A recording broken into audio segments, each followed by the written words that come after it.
Harus jago fisika nggak sih kalau masuk teknik sipil? Itu dari Eka Abud.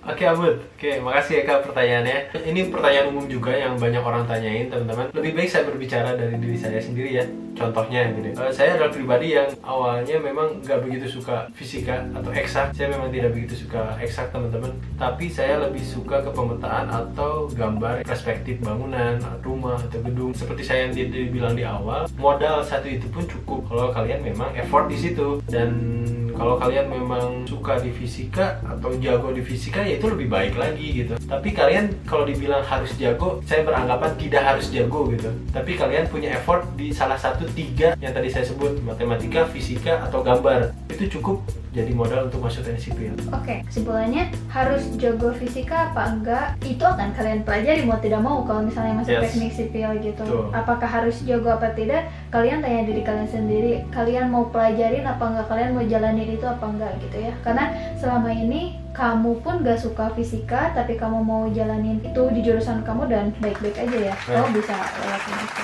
Ya betul. Karena memang kuncinya mau apa tidak, dan matematika fisika memang dominan untuk logika di pelajaran teknik sipil. Mau gak mau memang kamu harus belajar tentang itu nanti pada saat kalian kuliah. Next question.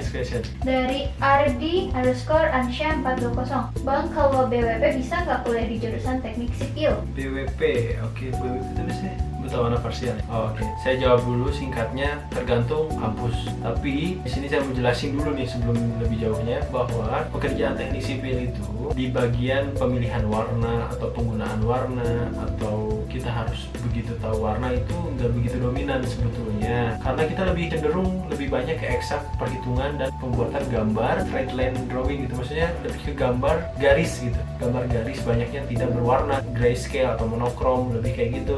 Beda sama arsitek nih yang mempelajari banyak warna, gradasi warna.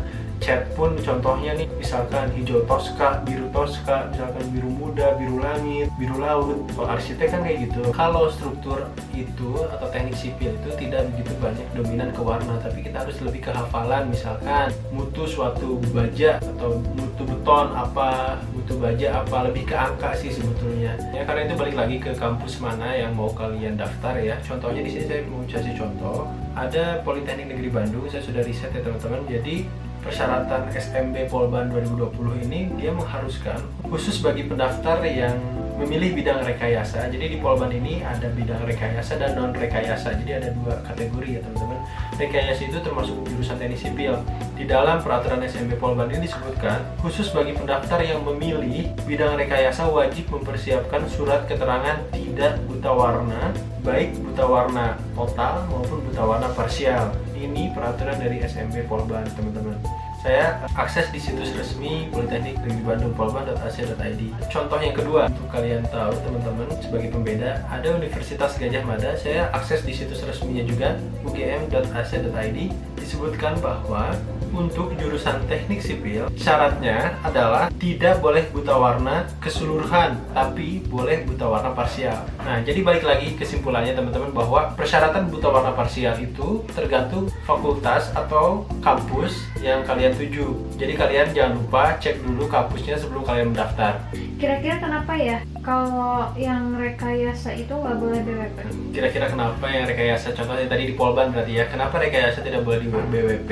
Kalau menurut saya nih, jadi pendapat saya pribadi itu mungkin karena upaya selektif calon mahasiswa juga. Mungkin kapasitas mahasiswa terbatas nih, tapi yang daftar sudah banyak juga. Contoh untuk nyaring itu mahasiswa tuh supaya nggak begitu banyak, ya udahlah persyaratannya ditingkatin gitu. Setahu saya sih dulu zaman saya nih sekitar tahun 2012 masih diizinkan buta warna parsial, tapi sekarang di Politeknik Negeri Bandung buta warna parsial maupun total tidak diperbolehkan. Terus mungkin juga ada tarik benang merahnya aja gitu, maksudnya khusus untuk jurusan yang rekayasa artinya kan bukan cuma teknik sipil aja nih, kayak kimia, mesin, mungkin kayak gitu. Mereka kan pasti ada mata kuliah yang memang kita nggak boleh buta warna parsial, kayak komponen-komponen di mesin misalnya kan warnanya bisa berbeda tuh, akan sangat menyulitkan untuk orang-orang yang punya buta warna walaupun cuma parsial. Jadi kayaknya emang beberapa kampus yang menerapkan itu memang betul untuk proses selektif dan menarik benang merahnya aja sih kayaknya. Prakteknya di kerjaan itu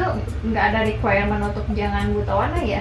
Sebetulnya dalam pekerjaan di teknik sipil itu tidak begitu diperlukan gitu untuk masalah pemilihan Tapi- warna. Ya, tapi balik lagi kan ada juga tuh UGM kan memang dia memperbolehkan buta Ya. warna parsial gitu. Jadi jangan patah semangat yang buta warna parsial, selama masih belum ada peraturan itu udah aja daftar aja.